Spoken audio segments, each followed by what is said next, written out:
No money, no job, no husband, no help. Only a dream and a pen. This is not just a story about writing Harry Potter. This is the story of how a woman hit rock bottom and wrote her way to the top.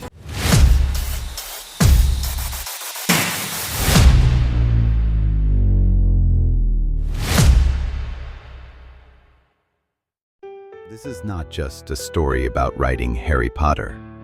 This is the story of how a woman hit rock bottom and wrote her way to the top. Joanne Rowling was born in 1965 in Yate, England. From early on, she wasn't loud. She wasn't popular. She was the girl in the corner, buried in books. She wrote her first story at 6, about a rabbit. By 11, she was writing novels in school notebooks. But her home life wasn't fantasy. Her mother was sick, her father distant. Her childhood was marked more by silence than laughter. She studied French at university, not English literature, not creative writing, because dreaming was dangerous when you came from a modest background. After graduation, she worked for Amnesty International in London. There, she saw injustice up close, pain, loss, fear. But deep inside her, a story was forming, one she couldn't ignore. In 1990, while on a delayed train from Manchester to London, an idea landed in her mind like lightning. A boy who didn't know he was a wizard, a magical school, a hidden world. She didn't have a pen. She sat in silence, creating Hogwarts in her head. 4 hours of imagining, and just like that, Harry Potter was born. That same year, her mother passed away. It broke her completely. The weight of that loss seeped into her writing. Harry's yearning for his parents reflected her own grief. She moved to Portugal to start a new chapter as an English teacher. There, she got married and gave birth to her daughter, Jessica. But things didn't go as planned. The relationship became turbulent, and she knew she had to leave. She returned to the UK with her daughter in one arm, a suitcase in the other, and a story that still lived inside her. With no stable job, no home of her own, and facing deep emotional struggles, she found herself at the lowest point in her life. She wrote not for fame, but for survival. She walked her daughter until she slept, then snuck into cafes, ordered one coffee, and wrote. It was cheaper than heating her flat. She wrote in longhand, on scraps, on napkins. Dementors, the soul-sucking creatures, came from her battle with clinical depression. Every chapter was a fight against despair. When the book was finally done, she sent it to 12 publishers. 12 said no. One even told her to get a day job.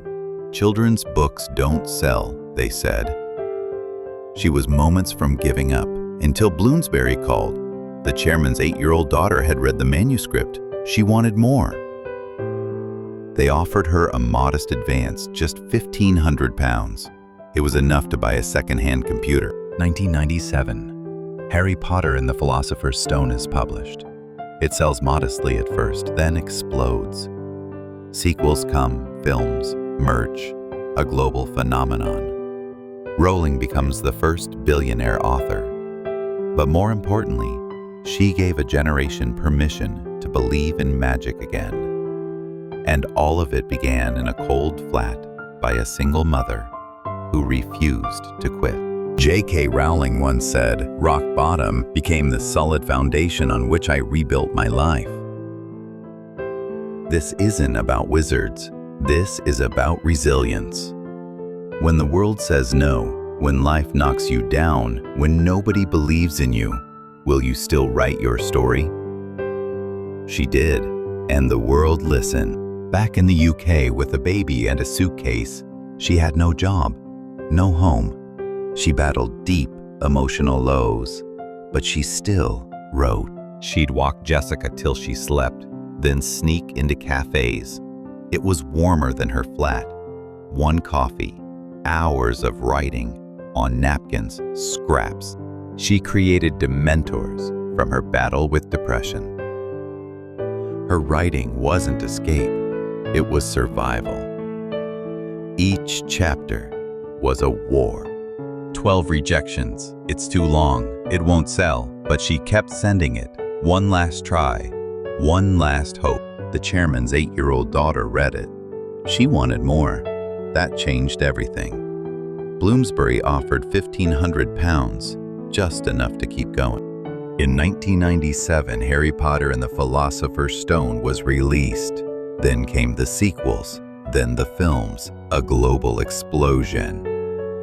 She became a billionaire. But more than money, she gave millions the courage to imagine, to dream, to believe that no darkness is final. Imagine this. You're sitting in a cafe, broke, exhausted, with your baby asleep next to you and a story inside you screaming to be written. This isn't just a tale about Harry Potter. This is a journey through failure, grief, rejection, and the relentless pursuit of something greater. And today we're not just watching her story, we're learning from it. Because maybe, just maybe, your rock bottom is the beginning of something legendary. This is Ignite Legacy.